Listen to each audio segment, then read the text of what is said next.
In this video tutorial, we will show you how to make PowerPoint slides advance automatically. Launch PowerPoint. Open the previously prepared presentation file. Click on the Transitions tab and select the first slide. Find the Advanced Slides section and uncheck the On Mouse Click checkbox. Put a tick in the After checkbox and set the time of the input box. If all files are to be advanced in equal periods of time, click the Apply for All Slides tool button. You can also set the individual time for each slide by changing the After Time preset for each of them.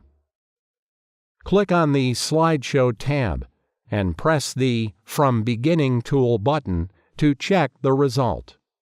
Press any key on the keyboard or mouse to exit a slideshow.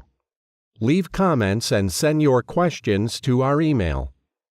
This was a HowTech TV tutorial.